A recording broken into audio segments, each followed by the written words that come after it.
കൊടുങ്ങല്ലൂർ തോട്ടപ്പുറം. അവിടെയാണ് എൻ്റെ ഭാര്യയുടെ വീട്. ഭാര്യയുടെ വീട്ടിലെ മുമ്പിലെ പറമ്പ് പുഴയുടെ തീരത്ത്. ഇതിൻ്റെ ഒരതിർത്തിയാണ് തോട്ടപ്പുറം തോട്ട. ഇന്ന് ഞാൻ തോട്ടപ്പുറം തോട്ടയിലേക്ക് പോകുന്നു. പണ്ട് ഇവിടുന്ന് തോട്ടപ്പുറം തോട്ടത്തിൽ മതിലുണ്ടായിരുന്നില്ല, നമുക്ക് നടന്നു പോകാൻ പറ്റുമായിരുന്നു. ഇതാണ് അവരുടെ വീട്. ഇന്ന് ഈ വീട്ടിൽ നിന്ന് 5 മിനിറ്റ് നടപ്പ് ദൂരമുണ്ട്. ഞാൻ എന്തായാലും തോട്ടപ്പുറം തോട്ടയിലേക്ക് പോയിട്ട് വരാം. ഒറ്റയ്ക്കാണ് പോകുന്നത്, പക്ഷെ നിങ്ങൾ എൻ്റെ കൂടെ എൻ്റെ ചാനലിൽ വരണേ. ഇതാ മാളിലേക്ക് പോകുന്ന ഒരു പാലമാണ്, അടുത്ത് പണിത പാലം. ഇത് ടിക്കറ്റ് കൊടുക്കുന്ന സ്ഥലമാണ്. അതിനു പുറമെ മുസിരിയസ് ബോട്ട് ജെട്ടിയുമാണ്. ഇവിടെ ടൂറിസ്റ്റ് ബോട്ടുകൾ അടുത്തും. ഇവിടെ വളരെയധികം മീൻപിടുത്തമുണ്ട്.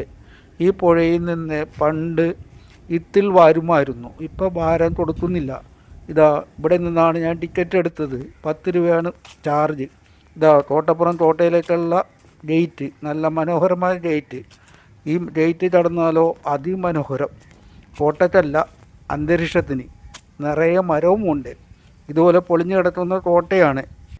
ഈ കോട്ടയെ Cranganore fort, Thottappuram fort, Kodungallur fort, Portuguese fort, Thomas apostle എന്നെല്ലാം പേരിൽ അറിയപ്പെടുന്നു. പോർട്ടുഗീസുകാർ 1523 പണിതതാണ്. അവർ നല്ലപോലെ കൊണ്ടു നടന്നു. ഡച്ചുകാർ ഇത് കീഴ്പ്പെടുത്തി 1663 ഡിസ്ട്രോയ് ചെയ്തു. ഡച്ചുകാരെ സഹായിച്ചത് സാമൂതിരി. എന്നിട്ടും പോർട്ടുഗീസുകാരെ തോൽപ്പിക്കാൻ ഡച്ചുകാർക്കായില്ല. പക്ഷേ പാലിയത്തച്ഛൻ, കൊച്ചി രാജാവിൻ്റെ പാലിയത്തച്ഛൻ പോർട്ടുഗീസുകാരെ സഹായിച്ചു. അവർക്കങ്ങനെ അകത്ത് കടന്ന് പോർട്ടുഗീസുകാരെ തോൽപ്പിച്ച് അവർ കൈവശമാക്കി. അവർ ഇത് നശിപ്പിക്കുകയും ചെയ്തു. ഈ കോട്ട മാർത്താണ്ഡവർമ്മ കൊച്ചി രാജാവിൽ നിന്ന് മേടിച്ചു. 3 ലക്ഷം രൂപയാണ് നൽകിയത്.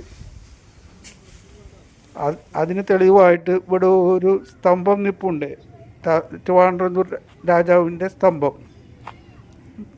ടിപ്പു സുൽത്താന് ഈ കോട്ട നോട്ടമുണ്ടായിരുന്നു. ടിപ്പു സുൽത്താൻ പല പ്രാവശ്യം ഈ കോട്ട പിടിക്കാൻ ആക്രമണം നടത്തി. എന്നാലും ടിപ്പു സുൽത്താൻ വിജയിക്കാനായില്ല. അദ്ദേഹം പിന്തിരിഞ്ഞ് പോവുകയേ ഉണ്ടായി.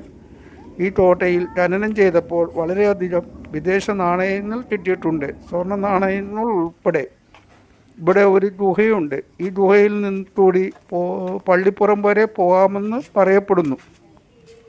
ഇപ്പോൾ അടഞ്ഞു കിടക്കുകയാണ് കേട്ടോ. ഇവിടെ ഒരു ശവവും കിട്ടിയിട്ടുണ്ട്. എന്നത്തെ ശവമാണെന്ന് എഴുതി വെച്ചിട്ടുണ്ട്. വളരെയധികം പഴക്കമുള്ളത്. ഇതാ മരങ്ങൾ കൊണ്ട് നിറഞ്ഞ കോട്ട.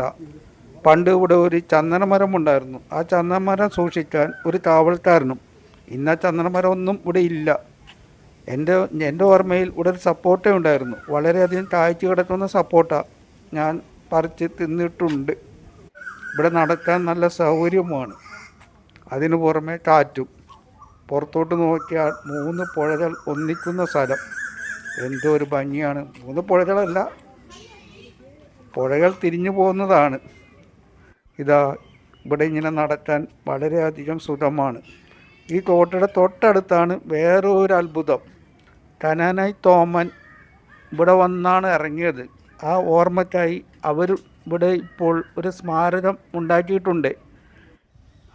കനാനായി തോമന് വേണ്ടി അവർ സ്ഥലം മേടിച്ചുകൊണ്ടിരിക്കുകയാണ്.